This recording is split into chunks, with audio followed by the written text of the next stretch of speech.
Welcome back to Squawk Box, everyone. This is CNBC, first in business worldwide. I'm Becky Quick, along with Joe Kernan and Andrew Ross Sorkin. In studio with us this morning, sharing his thoughts on everything from the economy to company management, Bill George, Harvard Business School professor and CNBC contributor. And Bill, it's great to see you. Nice to see you, Becky. We are less than 90 minutes away from the... We know that Target made some big news earlier this week when it announced that CVS Health is buying all of Target's in-store pharmacies and clinics. It was a deal worth $1.9 billion. In all, Target's going to get to hand off operations of nearly 1,700 locations.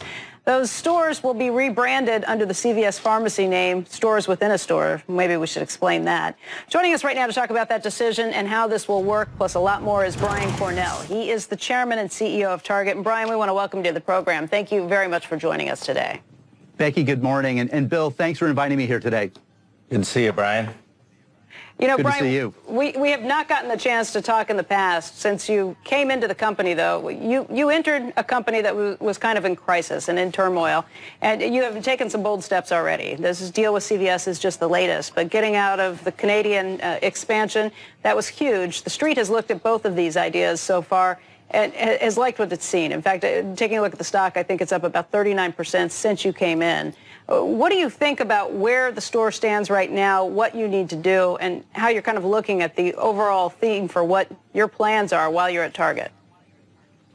Well, Becky, I think we're still in the early stages of a transformation. We've talked very much about our focus on understanding today's consumer and, importantly, what's important to the Target guest.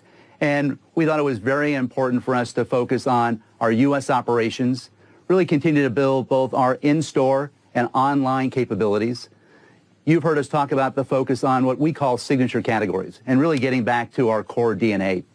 Our focus on style, those important apparel, home, and beauty categories, our focus on baby and kids, and more, our commitment to wellness. And this great partnership we put together with CVS is really part of that focus on building our wellness offering.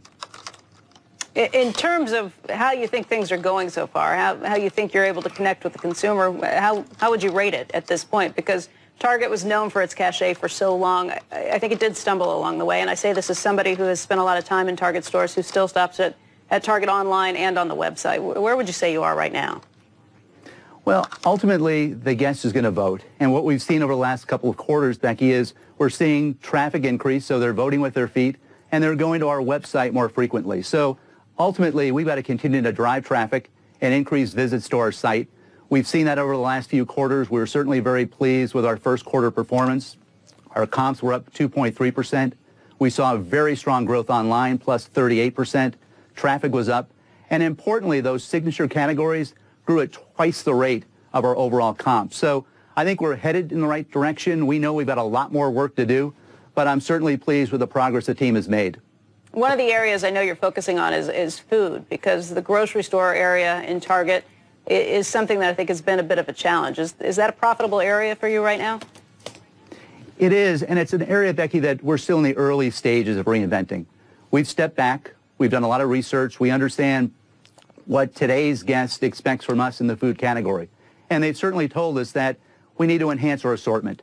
We need to make sure we're bringing more organic, natural, gluten-free items, cleaner labels, in addition to those great conventional items they buy each and every week. They've also told us we need to enhance the in-store presentation. So we're in the early stages of reinventing our food business. We'll be testing carefully this year and looking to accelerate those changes in 2016. You've done a lot of the research yourself, right? Just in terms of checking things out in the stores, maybe not giving people a heads up that you were going to be coming through, talking to your own focus groups that you put together? Well, I try to get out into stores as often as possible and balance the great research we do in-house with listening to our team. And I learn a lot every time I go out from our store team leaders, our frontline organization, and feedback from the guests. So it's one way for me to make sure each and every week I get out into stores, I understand what the guest is seeing, and I get a chance to listen to our team leaders talk about what they're hearing from the guests. So I think it's a very important combination. So, Brian, can we go back to the deal with CVS, which one thing you really brought Target is a commitment to focus. I remember you called me after the Canadian deal. I actually was in Sydney, and a clear commitment to say we're going to focus on the U.S. and on categories that matter. You've designated those. Now you've effectively partnered with CVS on the pharmacy side. But what's the impact going to be on your OTC and health and beauty? And how does this relate to what you've talked about as your wellness strategy? And does that somehow tie together with your food strategy? How are you going to play this out for me as a guest?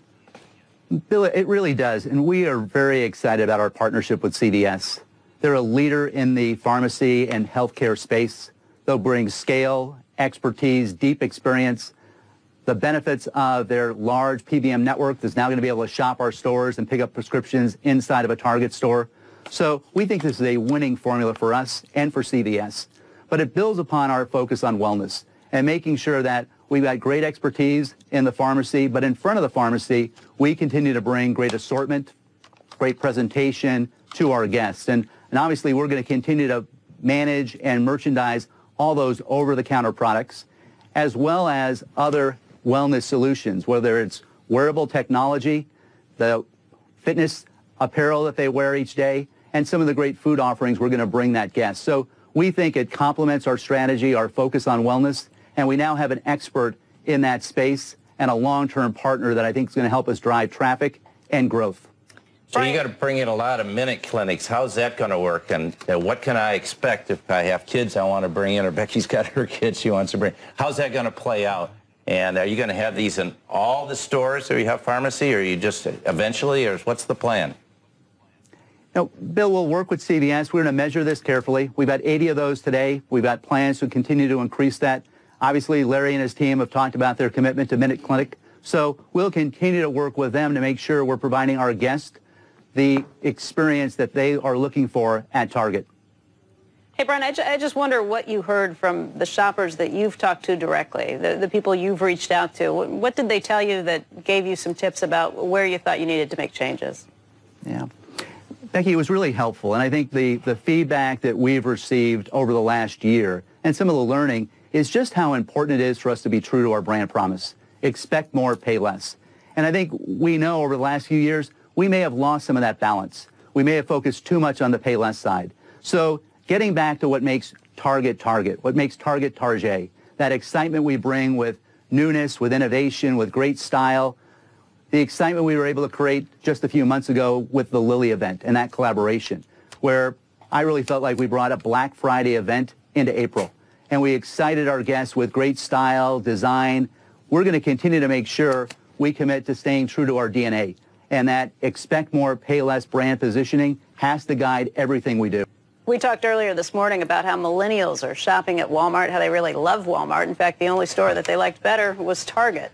Do you think about millennial shoppers? Is that part of where you're headed with this, or does that just kind of come with sticking to making sure you have fashionable things? Becky, we think about them every day. And in fact, as we talk about today's Target guest, we're really focused on what we call the demanding enthusiast. And it really is that millennial family that loves to shop, expects great value, is very digitally connected. And what we recognize is more and more, that includes Hispanic families. So we think about them every day as we look to execute our strategy. Hey, Brian, I wanted to get your comment. There was a piece in the Washington Post that suggested that the CVS Target deal could ultimately mean higher prices for consumers, less competition in the market. What do you make of that? Yeah.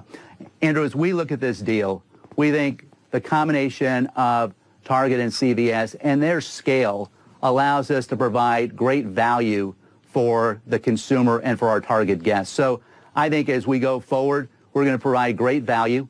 We're going to leverage the scale of the CVS system, their expertise, some of the experience that they bring to this space. That's going to be very important to the guest, and also their commitment to specialty pharmacy. So we think this is going to bring even more value to the Target guest and to that CVS shopper.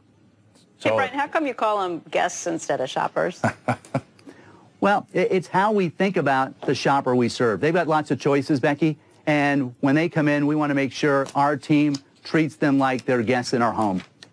Okay, so Brian, a follow-up to Andrew's question on the millennials. You've piloted a couple of Target Express stores, one on the University of Minnesota campuses. Yeah. Target's always been shy. Walmart's been even more shy about getting into the inner city.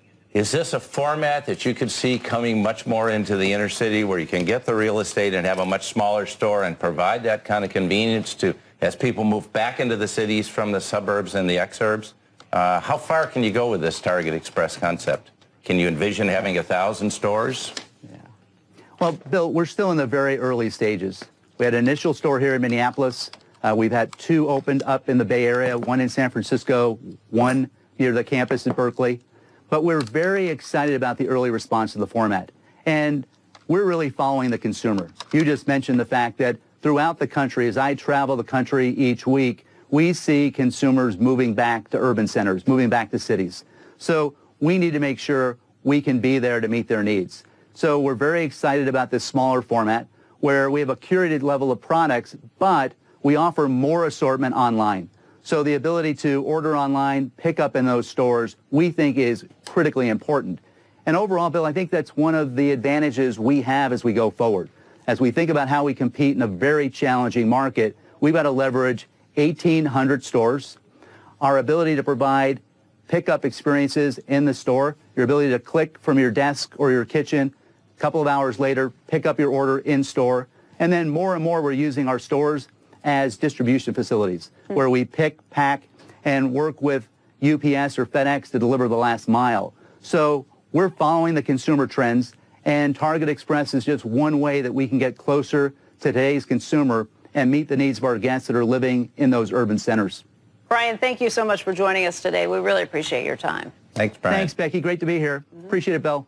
Thank you. Again, Bill George is our guest host. He's going to be with us for the rest of the hour. But, Bill, you served on the Target board, was it 95 to 2005? 93, 2005, yeah. Okay, so what do you think about where the company is now, Well, where it stumbled? Look, it got away from its track. But, you know, Target, even back in its glory days, was very shy about digital. We couldn't challenge them to get into digital, so they held back from digital. They were very slow in food. Walmart was getting huge gains. And so they're kind of Johnny-come-lately in this, and that's why this strategy is so important. I think he's trying to combine it with a wellness strategy, but, you know, is he going to really be in food? Because that brings guests in, you know, 3 times a week to come into the store for food, and if you can get to these Target Express, it'll be very convenient, but he's testing it out, as you can tell. .com is a big issue, though. Like, as I said, I've shopped both online and in the stores. I've been frustrated with the online experience, even though I have bought plenty of stuff for it. Yeah, well, Amazon's one of the biggest competitors, and they've been doing it for a long time. So they're trying to figure it out. But I think the $1 billion is a huge investment. That's the same number that W. Millen threw out at Walmart. So that's a huge investment. Let's see where they go with it. But you can see he's committed to doing it. It's tough. That's why he's cutting back.